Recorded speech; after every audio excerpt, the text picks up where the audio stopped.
The Paranormal Liberation War Arc. Not only the best arc in MHA, not only the best arc in all of New Gen, but one of the best arcs in the entirety of Shonen. This arc right here is an absolute masterpiece and it deserved a top of the line anime adaptation. So after seeing season 5 in the abysmal state that it was in, I was worried about this arc when it came to being adapted in the anime. But I'm glad to say that Studio Bones has done an absolutely fantastic job adapting this arc. So in this video, we're going to be ranking the top 10 best moments from the Paranormal Liberation War arc. Kicking off this list at number 10 is Himiko Toga versus Ochako Uraka. Now, this fight in the manga was very underrated, and now that it's in the anime, it's getting overlooked. But nonetheless, let's go ahead and give this fight its flowers because it definitely deserves it. It's a very, very solid fight. Now, this moment isn't good for the actual fight itself, but it's good for what it represents for both of the characters. This fight was more so to drive the characters of Toga and Uraka, and it was a great climax for both of these characters. We have Toga questioning Uraraka's heroism. We have Uraka questioning her own heroism, what it takes to be a hero. Does she save everyone, including the villains? This scene overall was just a great setup for their final confrontation, and overall a very, very solid moment. Up next, we got the return of Muriel, and it was such a hype moment to see the boy back. Although from a writing standpoint, it was a bit unearned, but nonetheless, it was still a hype moment to see Lemillion back in action. It was such a feel-good moment to see Muriel finally get his quirk back. Now, I'm pretty sure we all knew that Eri would end up restoring Muriel's quirk, but it would have made this moment so much better if we saw Muriel helping Eri learn to control her power. But despite all of that, the boy Lemillion has finally returned. And Muriel's action scenes were fun to watch. They had some good animation, although he was flying for most of the fight. But nonetheless, it's still a great moment, a good adaptation of the moment, but writing-wise, it was kinda lazy.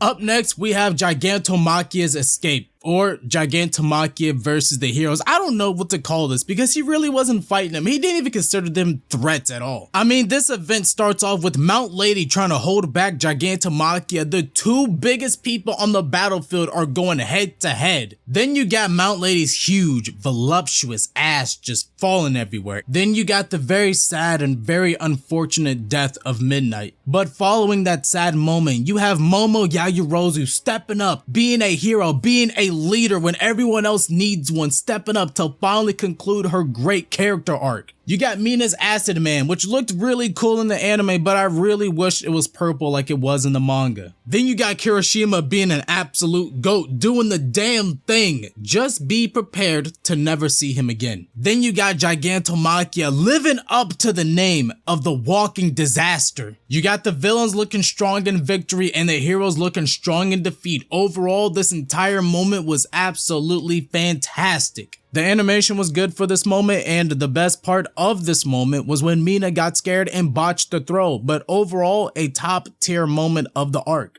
Now we gotta talk about Shigarakis Awakening. This moment right here was one part of the manga that they could not mess up when adapting at all. It had to be perfect in every single way. So after the destruction of Shigaraki's tank and him taking the most graceful fall out of it, we went inside of the king's head. From the hands rising out of the destroyed city all the way to Shigaraki's family trying to prevent him from waking up, it was done perfectly. The OST enhanced the moment and the voice acting was top notch. And let's not forget when Shigaraki finally awakes from his slumber, looks over at Exless, says it's cold and takes his cape for warmth. Then you got the part where Deku realizes that Shigaraki is awake. This part was directed beautifully, with the crosswalk even being a timer for when Shigaraki eventually blows the city up. We're gonna come and blow New Jersey up. Bang, bang. And then the moment ends with Shigaraki standing upon the ruins of the hospital looking like an absolute badass. Overall, this moment was top notch. The OST, solid animation, everything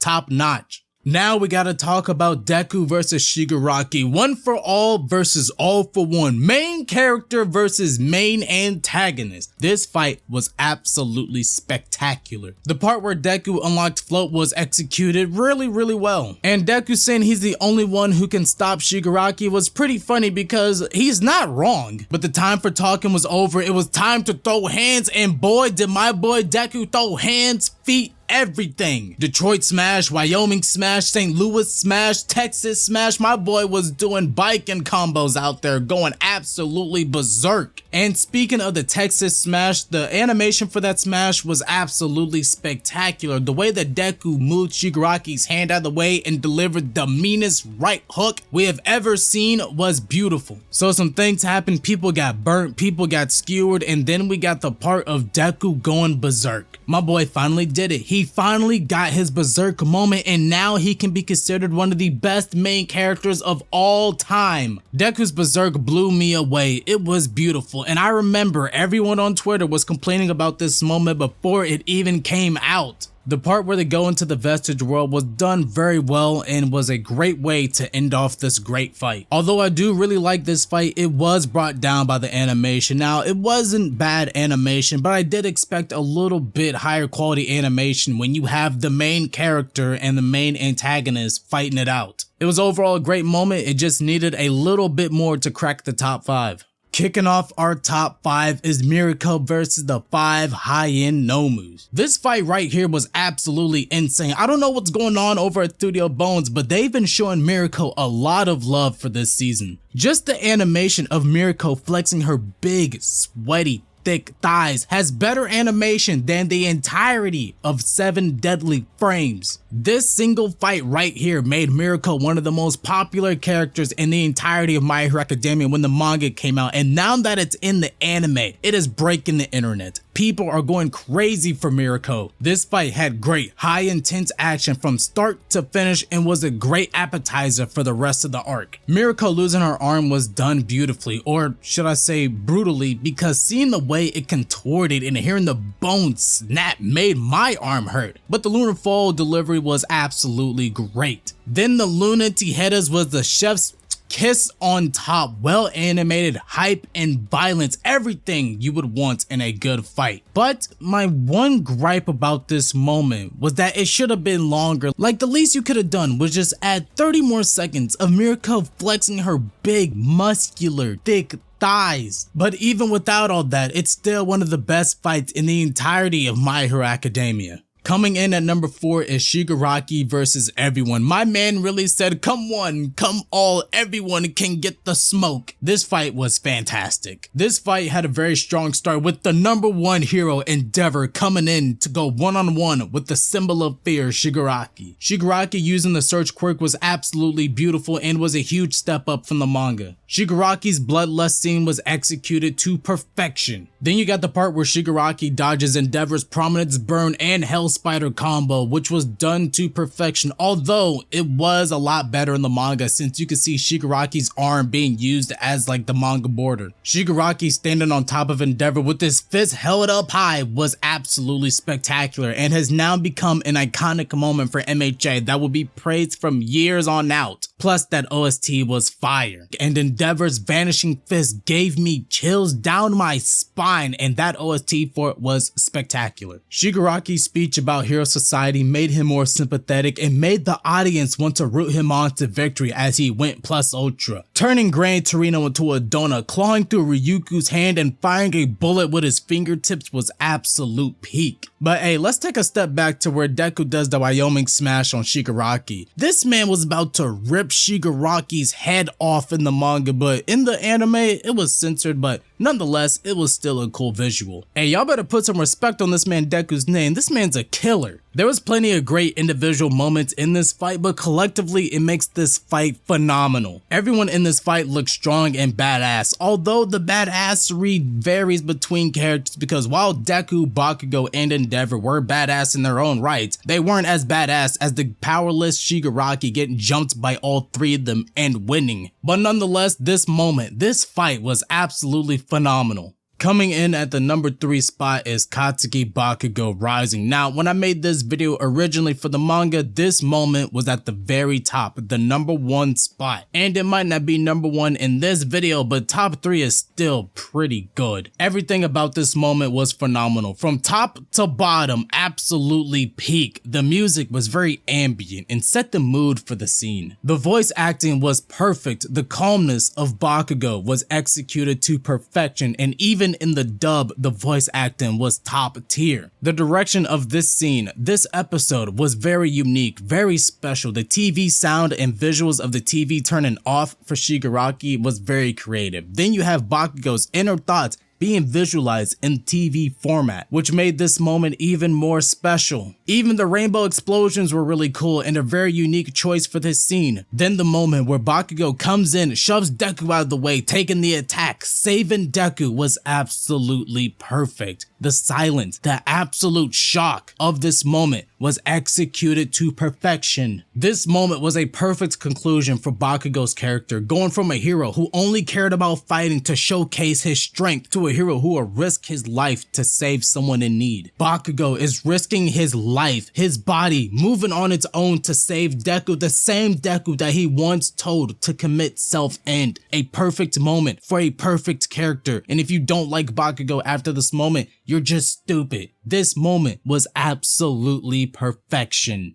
Coming in at number 2 is the death of Twice. One of Horikoshi's greatest strengths when it comes to writing is the way he's able to subvert the viewers. The Hawks and Twice situation subverts you in a way to where Twice, the literal villain, is the good guy for this scene. It makes you want to cheer for Twice, while on the other hand, you have Hawks, the pro hero, is the bad guy in this scene. The fight beforehand of Hawks versus Twice and Dobby was very intense and very emotional. This moment played your emotions so well that when Dobby showed up to attack Hawks, we all cheered. Hawks was badass and threatening. Twice was heroic as he was running to help the rest of his friends, and when we think he was gonna get away, the music changes and Hawks shows up with a blade ready to turn Twice into a past tense. But Twice was successful in saving his friends. He was successful in saving Toga at the cost of his own life. Our hearts were absolutely heartbroken, and it still hurts to this day. The storytelling of this moment was top notch. The sound direction was top notch. The visuals, everything about this moment was top notch. No, this moment was perfect. The cream of the crop of moments for My Hero Academia. R.I.P. Twice. And coming in at the number 1 spot is Dobbys Dance. This scene, this moment, every single aspect of this moment was peak fiction. The way Dobby announces his name as Toya was perfect. The video recording of Dobby exposing his dad to the world was done well. Dobby's speech towards Endeavor was delivered perfectly. The voice acting was perfect. You could really hear the happiness, the excitement, the anger, and the glee in his voice. And the one thing they had to nail for this moment was Dobby's actual dance. And I wasn't expecting much. All I wanted to see was my boy bust a move, but what they did for the anime actually blew me away. My man was out there getting sturdy. This is a hot take, but Dobby saying you reap what you sow is low-key a lot better than the past never dies. The burn and transition to the backstory was a very nice touch for the family situation, and the backstory period was executed perfectly. Hawks getting caught in 4K was done perfectly. And Dobby yelling Endeavor is probably my favorite voice acting moment in all of anime. The voice acting was on point for this moment. Dobby was excellent, Endeavor was excellent, Shoto was excellent, and Dobby's prominence burn was absolutely beautiful, and it gives me hope that Dobby versus Shoto will get some of the craziest animation Bones has ever done. After this moment, Dobby is now a legendary villain. Dobbys Dance is now an iconic anime moment. All of these moments are perfect. This arc is perfect.